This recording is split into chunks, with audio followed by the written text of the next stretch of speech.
نعبدہ و نصلی علی رسول الکریم اما بعد اعوذ باللہ من الشیطان الرجیم بسم اللہ الرحمن الرحیم.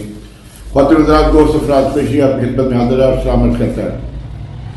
آج 9 مئی ہے 2024 اور آج کے دن سابق وزیر اعظم عمران خان کو ہائی کورٹ اسلام آباد ہائی کورٹ سے گرفتار کیا گیا اور گرفتار کرنے والوں نے رینجرز کی وردی پہنی ہوئی تھی. اور عمران خان کو اس وقت گرفتار کیا گیا جب وہ اپنے تھمب امپریشن کی ویریفیکیشن کے لیے اس کمرے میں موجود تھا. جس طرح غنڈہ گردی کی گئی اس دن اس کی مثال نہیں ہے. سابقہ پرائم منسٹر کو گریبان سے پکڑ کر دھکے دے کے بطربند گاڑی میں بٹھایا گیا اور اس کے ریئیکشن کے بعد کہا یہ جاتا ہے کہ جی تو لاہور میں، اسلام آباد میں، پشاور میں مختلف جگہ ہنگامے ہوئے اور ہنگامے میں خاص طور پہ لاہور میں کورٹ کمانڈر ہاؤس جس کو جناح ہاؤس بھی کہتے ہیں وہاں اس کو آگ لگا دی گئی. یہ انتہائی اس کی جو آگ لگانے والا واقعہ اس کی جتنی مذمت کی جائے اتنی کم ہے. پرامن احتجاج کا حق آپ کو کانسٹیٹیوشن آف پاکستان دیتا ہے، لیکن اس واقعے سے سوال یہ نکلتا ہے کہ وکلاء یہاں لاہور سے ہائی کورٹ سے نکلے کورٹ کمانڈر ہاؤس تک گئے، 6 کلومیٹر کا فاصلہ ہے، اور اس دوران وہاں آرمی کی چیک پوسٹ ہوتی ہے. کیا پولیس کا آئی جی اور پولیس روک نہیں سکتی تھی اس واقعے کو؟ اگر شرپسند شامل تھے تو 6 کلومیٹر کا فاصلہ طے کر کے گئے تو روکا نہیں جا سکتا تھا. پھر کورٹ کمانڈر ہاؤس کہ جو سیکیورٹی ہے وہ کدھر گئی؟ ان تمام لکوناز کی وجہ سے کہا جاتا ہے کہ جوڈیشل انکوائری کروائیں، جس کا 2 دن پہلے ڈی جی پی آر نے ایک پریس کانفرنس کی. پریس کانفرنس تو کسی اور موضوع پہ تھی لیکن صحافیوں نے اس کو 9 مئی کے واقعے میں کنورٹ کر دیا، جس میں انہوں نے کہا کہ تحریک انصاف اگر معافی مانگے تو اس کے آگے ان کے ساتھ رابطہ ہو سکتا ہے، ان کے ساتھ کام کیا جا سکتا ہے. تو ان کی معافی مانگنے سے مجھے یاد آیا کہ خواجہ احسن نے ایک اسمبلی میں تقریر کی تھی on the floor of the house. جو آج اس وقت ڈیفینس منسٹر ہے اس نے کہا تھا یہ جو وردی والے ہیں یہ ہماری گوشت تک نوچ کے لے گئے، یہ 75-65 کی جنگ آ رہے، 47 کی آ رہے، 71 کی جنگ آ رہے، اور انہوں نے ہمارا جو ہے نا بجٹ کھا جاتے ہیں اور یہ کھا جاتے ہیں. اس پہ معافی نہیں مانگنی چاہیے. وہ تو اس وقت ڈیفینس منسٹر ہے. 3 دفعہ اس ملک میں مارشل لا لگایا گیا، 35-40 سال حکومت کی گئی، اس کی معافی کون مانگے؟ سکوت ڈاکہ ہوا، بنگالیوں پہ ظلم و ستم کی بارش کی گئی،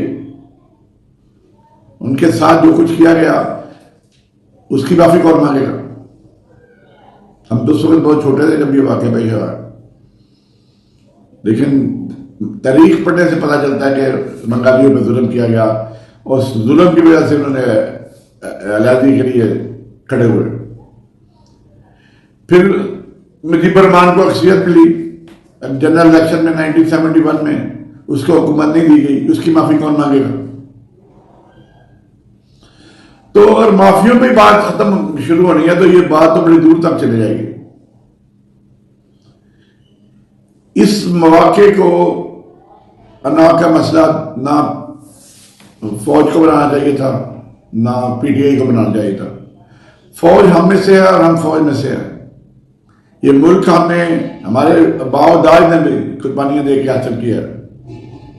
میرے آبا و اجداد بھی گلزارپور سے ہجرت کر کے سیالکوٹ میں شفٹ ہوئے تھے. تو فوج کے ساتھ تو فوج چونکہ ہم سے ہے، ہم فوج سے ہیں، اس کے ساتھ تو کوئی کسی قسم کا کوئی بنتا ہی نہیں ہے کمپیریزن. تو فوج کے لیے ہمارے دل بھی حاضر ہے، جان بھی حاضر ہے ہر وقت. یہ جو اس کو جو اپنا بنایا گیا ہوا ہے اس کو انا کا مسئلہ، یہ چند بندوں کے درمیان میں ہے.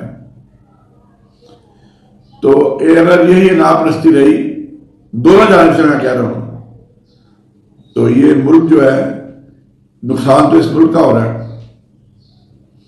کل میں سن رہا تھا رضیف کھوسہ صاحب کی تقریر، انہوں نے بڑی جذباتی تقریر کی، آلموسٹ وہی باتیں بلکہ میں نے تھوڑی سی زیادہ کر دی جو انہوں نے کہی کہ معافی کیوں مانگے بھائی، اور ایک ادارے کا ایک پارٹی کو کرنا کہ معافی مانگے، یہ تو سمجھ سے بولتا رہا ہے۔ دونوں طرف سے میانہ روی اختیار کرنی چاہیے۔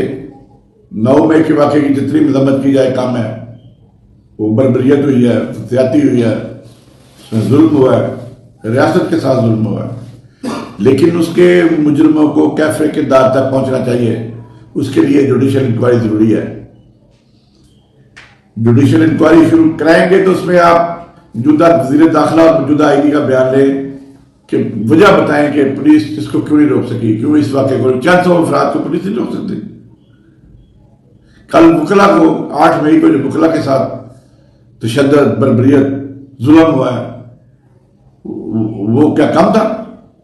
اور اتفاق کی بات یہ ہے کہ جو ظلم کیا گیا ہے، جو جبر کیا گیا، ان وکلا کے ساتھ کیا گیا جو حکومت کی حمایت کرتے تھے، جو پنجاب گورنمنٹ اور وفاقی گورنمنٹ کی حمایت کرتے تھے، اس میں احسن منصر فروخت ہے۔ کیا اتنا بڑا ہو گیا تھا کہ وکلا کے ساتھ، اور گیس وہ کہتا ہے ایکسپائرڈ چلائی گئی ہے، احسن منصف کہتے ہیں جو ایکسپائرڈ گیس ہے، اور اس میں سے ان سے آج جب جیو ٹی وی پہ کیپٹل ٹاک میں حامد بین نے انٹرویو ہے تو اس سے بات نہیں ہو رہی تھی۔ تو دوسری طرف میں کہوں گا جہاں جوڈیشل کمیشن ہونا چاہیے، یہ دونوں پارٹیاں جو ہے، آسما جہانگیر گروپ اور دوسری طرف احمد خان گروپ ہے، ان دونوں کو متحد ہو کے مقابلہ کرنا چاہیے، کیونکہ اس گورنمنٹ نے وکلا میں ڈیوائڈ کر دیا ہے۔ کچھ کہا جاتا ہے کہ کچھ وکلا کا خریدا گیا ہے، میں اس بات سے اتفاق نہیں کرتا، لیکن جو بھی ہے یہ وقت ہے وکلا کے لیے کہ اکٹھے ہو جائیں، ورنہ مار اسی طرح پڑے گی جس طرح کل پڑی ہے۔ نہتے وکلا کو مارا گیا، اور پولیس والے جو کل جو اتنے جوش میں تھے، 9 مئی کو انہوں نے ستو پیے ہوئے تھے، یہ کام 9 مئی کو نہیں ہو سکتا تھا، 9 مئی کو اس بات کو منتشر نہیں کیا جا سکتا تھا، لیکن 9 مئی والے دن آپ نے انہیں موقع فراہم کیا اور وہ کورٹ مارٹل ہاؤس تک پہنچ گئے، اور اس میں پکٹ بھی شامل ہے۔